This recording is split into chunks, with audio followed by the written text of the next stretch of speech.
Class 11 history का chapter number 3, इसका नाम है 3 महाद्वीपों में फैला हुआ साम्राज्य। इसका आज हम कर रहे हैं फर्स्ट पार्ट। आइए शुरू करते हैं बिना किसी देरी के साथ। My name is Shahrukh Saifi and welcome to our YouTube channel Quick Prep.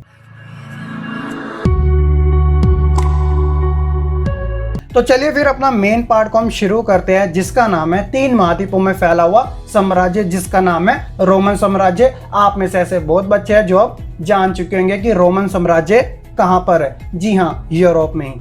तो स्टूडेंट, शुरुआत हम करेंगे 2 साम्राज्यों के बारे में जानकारी से। हालांकि इसके अंदर जो एक साम्राज्य है उसकी जानकारी काफी शॉर्ट दे रखी है, लेकिन जो मेन आपका लेसन का नाम है 3 महाद्वीपों में फैला हुआ साम्राज्य यानी रोमन साम्राज्य, उसके बारे में प्रॉपर जानकारी दे रखी है। तो आइए जानते हैं इन्हीं के बारे में। तो देखिए क्या बात की जा रही है। तो ईसा मसीह कौन है? जो कि क्रिश्चियन जो रिलीजन है उनके गॉड जो माने जाते हैं, और इन्हीं के अकॉर्डिंग जो डेट्स चलती है ना, ईस्वी जिसे हम कहते हैं, तो इन्हीं के अकॉर्डिंग चलती है। ठीक है, तो इनके जन्म के बाद जितने भी साल आए वो ईस्वी यानी कि सेंचुरी में माने गए, और इनसे पहले जो साल होते थे वो ईसापुर यानी कि बिफोर क्राइस्ट वाले हुआ करते थे। अगर आपको ये समझना है डेट के बारे में अच्छे से, तो मैंने 12th के फर्स्ट चैप्टर में ही डेट के बारे में अच्छे से समझा दिया था।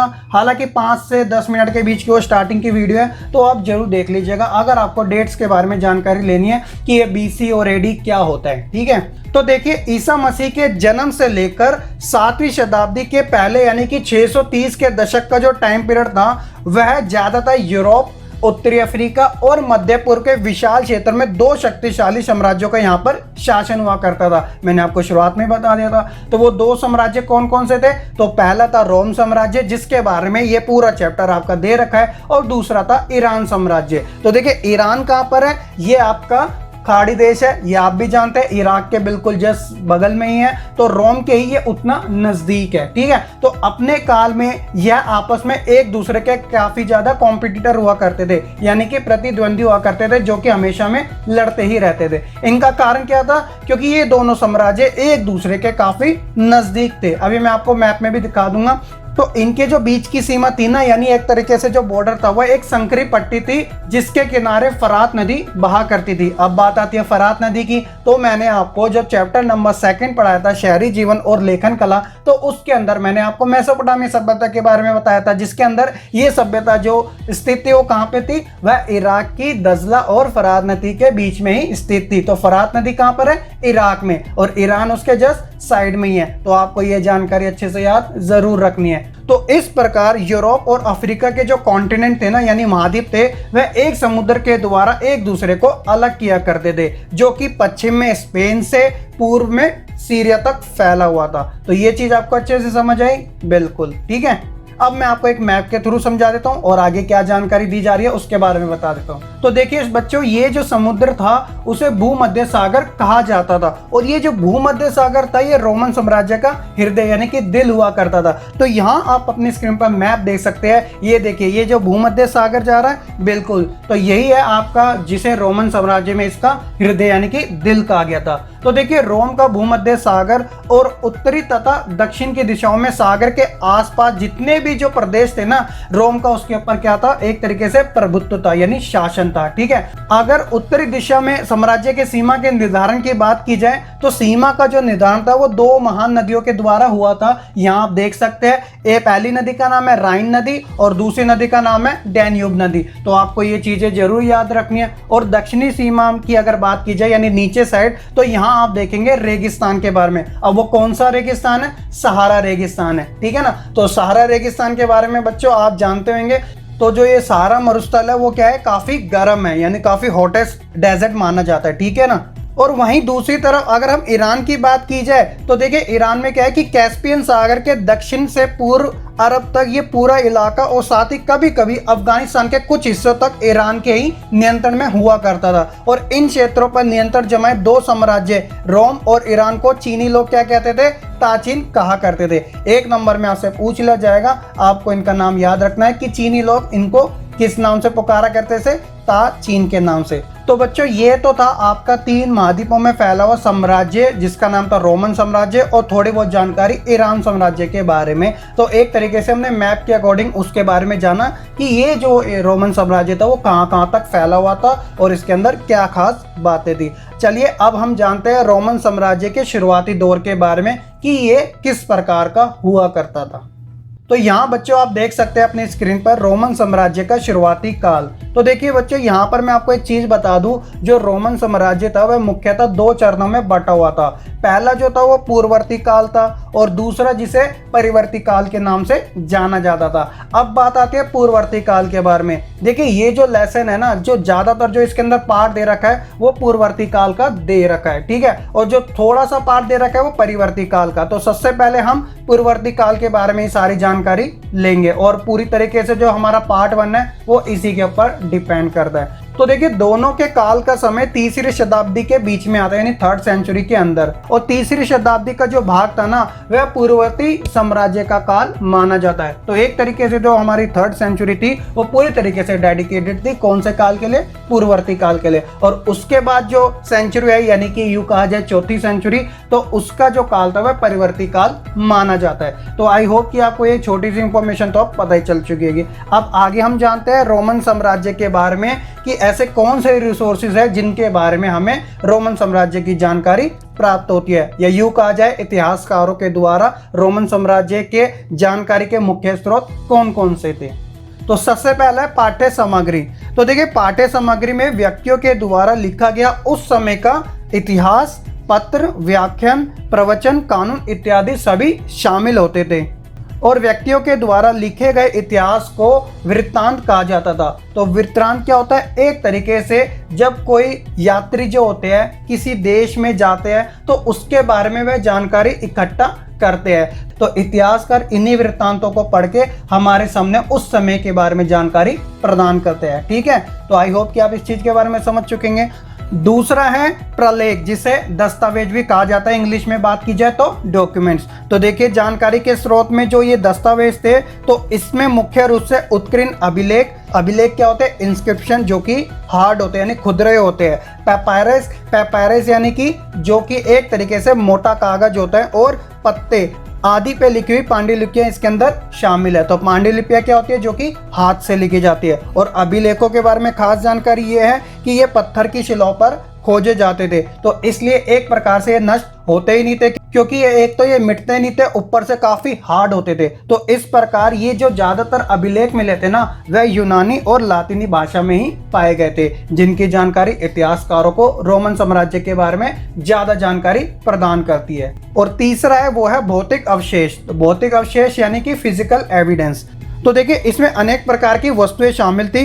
तो इनमें जो पुरातात्विक थे ना उन्होंने खुदाई और क्षेत्रों के सर्वेक्षण किया था, एक तरीके से उनका जायजा लिया था। तो इनमें जो इतिहासकार थे उन्हें क्या क्या प्राप्त हुआ, जैसे इमारतें होगी, स्मारक हो गए, मिट्टी के बर्तन हो गए, सिक्के हो गए, भूदृश्य हो गए जिसे हम सिंदरे कहते हैं। तो ये सारी चीजें इसके अंदर शामिल थी। और इनमें से जो प्रत्येक स्रोत थे ना हमें रोम के इतिहास के बारे में एक अलग ही जानकारी प्रदान करते हैं। तो ये तो थे आपके रोमन साम्राज्य के मुख्य स्रोत, जो कि पाठ्य सामग्री, दस्तावेज और भौतिक अवशेष से जुड़े हुए थे। तो आई होप कि आपको ये इजी से अच्छे से समझ आ चुके होंगे। आगे हम बात करते हैं रोमन साम्राज्य और ईरान के साम्राज्य के बीच में क्या अंतर देखने को मिलता था। तो अभी मैंने ऊपर आपको रोमन साम्राज्य और ईरान के साम्राज्य के बारे में थोड़ी बहुत जानकारी दी थी। अब हम बात करते हैं इनके बीच के अंतर के बारे में। तो देखिए दोनों ही महाशक्तिशाली जो साम्राज्य थे, इनमें एक बड़ा अंतर यह था कि जो रोमन साम्राज्य था वह सांस्कृतिक दृष्टि से ईरान की तुलना में कहीं ज्यादा विविधतापूर्ण था।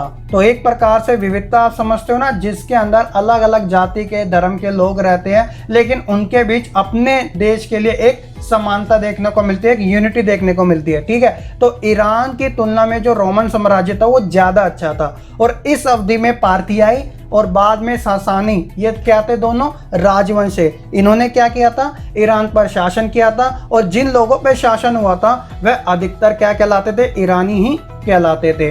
बात की जाए रोमन साम्राज्य की, तो यह ऐसे क्षेत्र और संस्कृतियों का एक मिला जुला रूप था जो कि मुख्य सरकार की एक साझी प्रणाली के द्वारा एक दूसरे से जुड़े हुए थे। साम्राज्य में जो था ना, वह अनेक भाषाएं बोली जाती थी, लेकिन अगर बात जब प्रशासन की आती थी तो उसमें प्रयोग की जाने वाली जो भाषा होती थी वो लातीनी और यूनानी भाषा का ही इसके अंदर प्रयोग किया जाता था। पूर्वी भाग के उच्चतर जो वर्ग थे ना, वे यूनानी भाषा का ही इस्तेमाल करते थे और पश्चिमी भाग के लोग जो थे वे लातीनी भाषा बोलते थे और लिखा भी करते थे। तो पूर्वी और पश्चिमी भाग एक प्रकार से इन दोनों भाषाओं की जो बीच की सीमा थी ना, उसकी जो रेखा थी भूमध्य सागर को चीरती हुई उस पार, कहां पर, अफ्रीका प्रांत के अंदर। तो एक जगह है, उसका नाम है त्रिप्लोतानिया। तो यहाँ आप मैप में भी देख सकते हैं, वो ये रहा। तो यहाँ पे कौन सी भाषा बोली जाती थी? लातीनी भाषा बोली जाती थी, जिसे इंग्लिश में आप लैटिनी भाषा बोलते हो। तो यहाँ पे एक यूनानी भाषा का नाम भी दे रखा है जिसे साइनाइका बोला जाता था। तो ये जो थी वह जो आसपास के जितने भी राज्य थे ना, वहां पे जो जितने भी सम्राट होते थे वह इसी भाषा का इस्तेमाल किया करते थे और साथ ही उनकी प्रजा भी इसी भाषा का इस्तेमाल किया करती थी। तो ये तो था आपका रोमन साम्राज्य और ईरान साम्राज्य के अंदर आपका डिफरेंट काफी छोटा सा था। आई होप कि आपको अच्छे से समझ भी आ चुका होगा।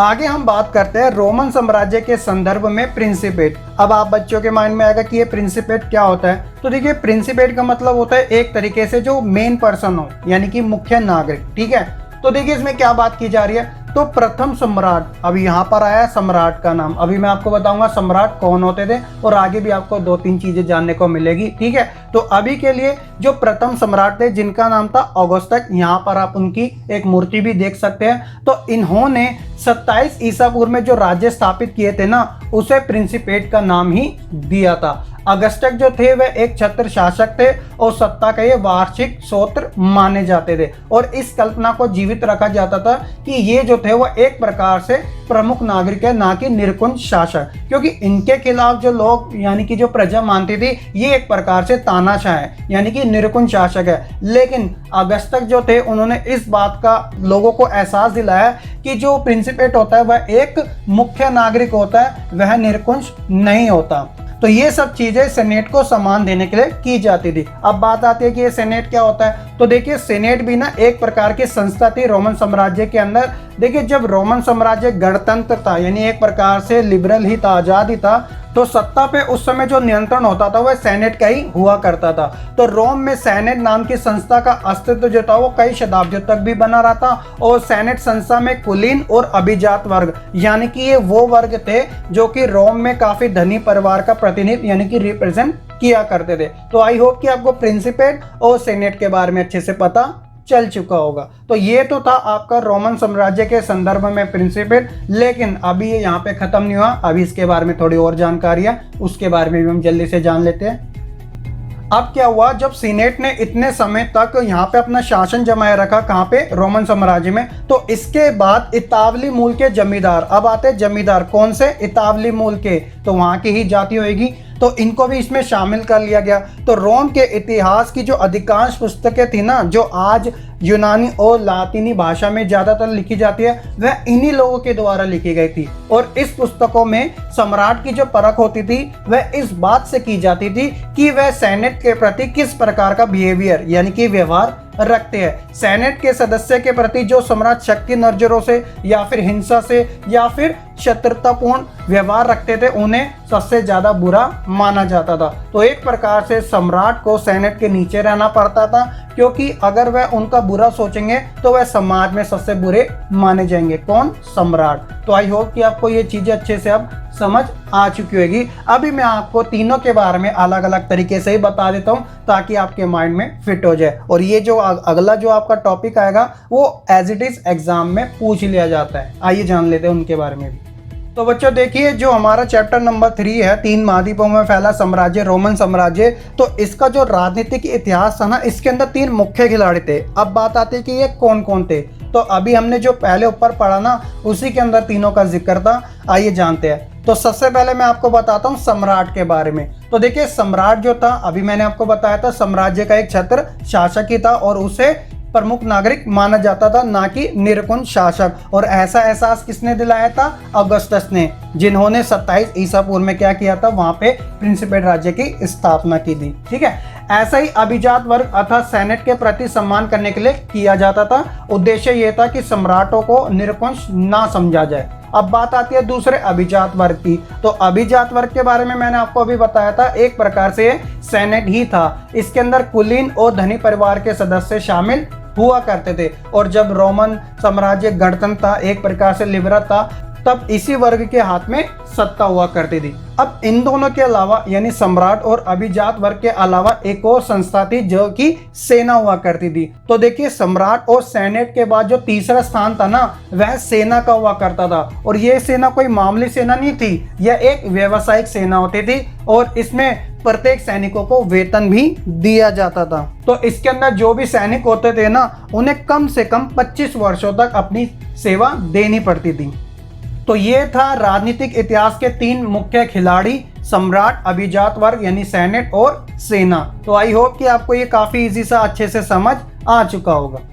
तो स्टूडेंट, ये हमारा पूर्ववर्ती काल ही चल रहा है। मैंने आपको शुरुआत में बताया था। तो जब मैंने आपकी शुरुआत करी थी तो उसमें मैंने आपको रोमन साम्राज्य के शुरुआती दौर के बारे में बताया था। ठीक है, अब हम बात करते हैं तीसरी शताब्दी, क्योंकि रोमन साम्राज्य का जो ज़्यादा जिक्र मिलता है पूर्ववर्ती काल का, वह तीसरी शताब्दी में ही देखने को मिलता है। तो अब बात आती है तीसरी शताब्दी के संकट के बारे में, जो कि मध्यकाल हुआ करता था। तो देखिए, इसमें ना बहुत सारा तनाव देखने को मिला था। आइए जानते हैं इसमें क्या बात की जा रही है। तो देखिए, पहली और दूसरी जो शताब्दी थी वह कुल मिलाकर शांति, समृद्धि तथा आर्थिक विस्तार का प्रतीक रहती। लेकिन जब बात आती है तीसरी शताब्दी की, तो रोमन साम्राज्य को काफी ज्यादा तनाव का सामना करना पड़ा था। तो देखिए, 225 ईस्वी में ईरान में एक अत्यधिक आक्रामक वंश उभरकर सामने आया। तो इस वंश के लोग अपने आप को क्या कहते थे? ससानी। तो मैंने आपको बताया था ना, पारथियाई और ससानी, जो कि ईरान के क्या थे? राजवंश थे। तो ससानी जो थे वो काफी उभर के आए थे